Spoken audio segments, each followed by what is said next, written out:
Yeah, thanks again to everybody who called in earlier. Thanks to everybody who's watching and commenting on YouTube. And Wolf, thanks specifically to our listeners in New River right now. Oh, New River. New River. Beautiful place. New River. New River is Wolf's kind of town. And thanks to Patrick Peterson, who is joining us right now on the Arizona Sports Line. Patrick, thanks for the time as always, man. How's it going? How you guys doing on this sunny Tuesday? Oh, it's a little rough, Pappy. I'm not going to lie. It's been a little rough. Where are your thoughts right now in regard to the Arizona Cardinals and what you saw on Sunday? Man, it's just coming down to the same old thing that we've been talking about, since I was able to join you guys in the show. It's finishing. That's one of those words that's a cliche word. Wolf, you know this. That's one of those words that's used probably the most in OTAs, mini camp, training camp, whatever else camp that the NFLPA decides to throw in there is finish. Finish, Yep. finish. And the Cardinals have yet been able to finish games, and especially fourth quarters. Well, I'm glad you started there, Patrick, because the fourth quarter of this game against Tennessee was especially weird. It was like they found new ways to not finish. Is there a concern as a team that starts to get in your head that you can't close out games? Because they've really had 4 different games they've had a chance to close out this season, and offensively they haven't closed out any of them. Yeah, at the end of the day, this is one of those games where we know that, James Conner is gone, that this game is going to be relied on, the running game by committee. And, they had a good running game. One of the big games was wiped away without, finishing through the goal line. But this is where, the offense have to be a little bit more dialed in their 4-minute offense. I just feel like the offense right now, when they get into those moments, it's almost like they don't know what to do. So I feel like they have to get better in that 4-minute offense situation, in situational football, because, I remember that was one of the main focus points when I was with Arizona and Bruce Arians was our head coach. How important it was about finishing games and having a 4- and 6-minute, plan to be able to close out the game or to be able to put yourself back in the game. Pappy, was there an area of the game, whether a position room or a unit, offense, defense, whatever, that disappointed you the most in this game? I'll probably honestly say the secondary late in the game, giving up 16 unanswered points, especially to play to Calvin Ridley, at the end of that game to really put them in position to kick that field goal. I thought the defensive line played well. Played well enough to be able to keep Cam under wraps because he had a nice game passing, but for the most part, guys got pressure on him. So I probably would say the back end for the most part. We're talking to Patrick Peterson. Patrick, that was a brutal loss for a number of reasons with the Demercado fumble and letting a winless team come back and beat you in your own stadium if you're the Cardinals. Just from your experience playing, I don't know that you ever really lost a game like that, but when you have a loss that feels like rock bottom, who leads the team out of that? Is it players or coaches, or who has to step up? Man, unfortunately, I never had to deal with one of those comeback losses like that. But this is now where the leaders are going to be called upon, like the Calais, the Kylers on the offensive side of the ball, to be able to help this team get out of this slump. The team is going to have to lean on those guys, and those guys will have to lead this team, to the right direction, because it can go one or two ways, to be honest with you. It's either they can get out of this slump or they can continue doing the things that they're doing and end up throwing this season away with, how much promising they had coming into the season. So this is where the leaders are going to be called upon heavily because, those are guys that's in the locker room, that's being able to get these guys to be able to buy in to what they want to do. Because, when you lose games like this, because the first quarter of the season is always about, building confidence and working out the kinks. But the way the Cardinals are losing, it can, like I said, it can go one or two ways. It can be one of those devastating things.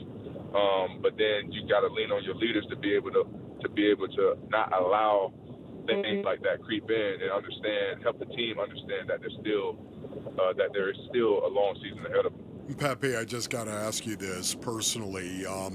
Watching Dadrian Taylor Demerson and his pick fumble 6 that happened, I have never seen anything like that myself. I literally called up a coach that I knew had coached 40 years and then 27 years in the National Football League. And I asked him, have you ever seen a play like that? He said, I've never seen a play like that ever.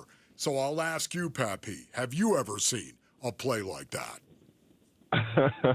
Well, if I have never, ever seen a play like that, because the crazy thing about it, when I was watching the game, he picked it off and was like, oh, yeah, it's over. Wait, he fumbled. Pick it up. Stop rolling backwards. and then it got kicked back. Oh, man.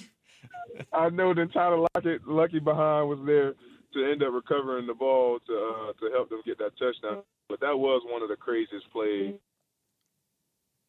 a play that I've never seen before. And unfortunately, it happened against us both. Yeah, unfortunately, like the worst possible I'm just wondering if that locker room just feels like, really? Is this the way that it's going to go? How do you, man, you mentioned leadership earlier, Pappy. Leadership is going to be critical for this team going forward. It is. No doubt about it. And honestly, this is where I would like to see, Kyler Murray really take that next step. Yeah. As far as the leadership role, as far as being on the front line, getting the guys to buy into whatever it is, and pretty much leading this team to where they know they should be. You know what I mean? So yep. It's going to come down to, at the end of the day, him finishing the games, because he's touching the ball 9 times out of 10. We know they don't have a running game. An effective running game as of yet thus far. It's going to come down to how Kyler Murray is able to lead this team and being able to help this team close out games to capture victories moving forward. Talking to Patrick Peterson. Patrick, at least through these first 5 games, it's been pretty clear that the defense has to carry this team. I know that's not the ultimate goal, but when you're on a defense, on a team like that, where you're shouldering that much responsibility, what does that do to a defense? Is it too much pressure? Does it galvanize a defense? Like, what kind of defense rises to that sort of occasion? I mean, honestly, when I was there, we had the offensive struggles for the most part until Carson and Bruce Arians came into town. So we relished those moments. We went out there knowing that it was going to be tough for our offense, to put points on the board or to even get first downs and sustain drives. So when we went out on the field, we knew that we had to be on our P's and Q's each and every time we stepped out on the field. And if we gave up 17 points, it was going to be a dogfight, So as a defensive player, our goal and mindset is always not to allow the team to have big gains or get in the end zone. So as a defense, those are moments that you relish, because that's our goal anyway, not to let teams score. So yeah. as a defense, I know they're dialed in and making sure that they hold the fort down. But pressing the issue, pressing the envelope, and that can cause, miscommunication or guys not in the right position to make the plays. So there's a cause and effect with that. Okay, Pappy, it is time for confession time right now. I once hit a guy, the stupidest thing I ever did on a football field. I hit a guy 4 seconds after the whistle blew. 4 seconds, okay? And I got a 15-yard penalty because of it. What is the stupidest thing you've ever done on a football field? On a football field? Oh, man. Well, I was always one of those guys that wanted to play within the rules. I never wanted to hurt the team. So probably, honestly, Wolf, that's a good one. I don't know. I don't think I ever received a personal foul before. Yeah, well, there you go. So, all right, I just want to know, Pat P, thank you, man. Really appreciate you and your time today. Thanks, Patrick. All right, guys. Talk to you next week. Okay, man. Sounds Think good. about that, Pat P. It's Patrick Peterson joining us right there on the Arizona Sports Line. I love that answer. Wolf's like, I hit a guy 4 seconds after a play once. Pat P's like, well, I never took any personal foul penalties. I mean, think about that, Basin. The whistle blows. 1001, 1002, 1003.